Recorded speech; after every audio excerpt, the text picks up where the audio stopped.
Welcome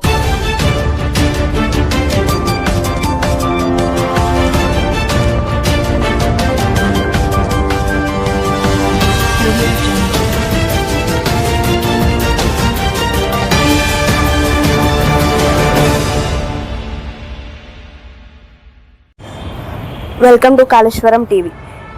Godavari నది కుడి కాలువపై కొత్త లిఫ్ట్ ఇరిగేషన్ స్కీమ్ నిర్మించాలి. రైతుల పక్షాన ముఖ్యమంత్రి రేవంత్ రెడ్డికి మంత్రి సీతక్క వినతి. ములుగు జిల్లాలోని దేవాదుల గోదావరి నది రైట్ బ్యాంక్పై కొత్త లిఫ్ట్ ఇరిగేషన్ పథకం ఏర్పాటు చేయాలని, కన్నాయిగూడెం మండలంలోని లక్ష్మీపురం ఎత్తిపోతల పథకం పునరుద్ధరణకు పరిపాలన అనుమతి మంజూరు చేయాలని ముఖ్యమంత్రి రేవంత్ రెడ్డికి రాష్ట్ర మంత్రి అనసూయ సీతక్క వినతి పత్రం అందజేశారు. తుపాకులగూడెం, దేవాదుల పరిసర గ్రామాల్లోని చెరువులకు నీరు అందించేందుకు ఈ పథకం కీలకంగా ఉంటుందని మంత్రి పేర్కొన్నారు.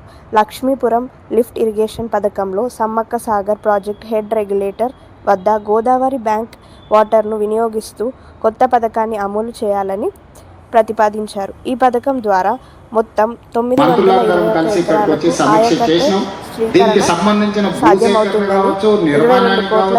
రూపాయలు అవసరమైన అన్ని నిధులను కూడా రాష్ట్ర ముఖ్యమంత్రి సత్వరమే విడుదల చేయడానికి ప్రభుత్వం నిర్ణయం తీసుకుంటుంది. మీకు అందరికీ అభినందనలు. ముఖ్యంగా గోదావరి జలాలకు సంబంధించిన వివాదం గత కొంతకాలంగా రాజకీయ రంగు పులుముకుంటూ ఉంది.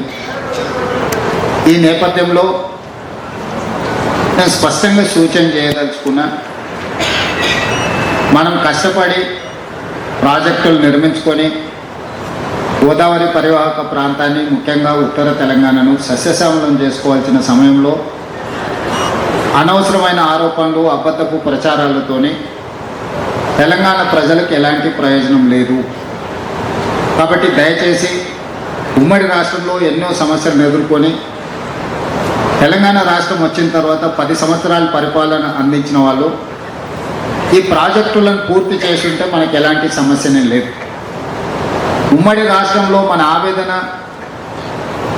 మన బాధ, సమైక్య పాలనలో తెలంగాణ ప్రాజెక్టుల్లో నిర్లక్ష్యానికి గురైనవి. ఈ ప్రాజెక్టులు పూర్తి కావాలంటే మా రాష్ట్రం మాకు కావాలి, నీళ్లు నిధులు నియామకాల నేపథ్యంలో ప్రధానంగా మనం చెప్తూ వచ్చింది ఇదే.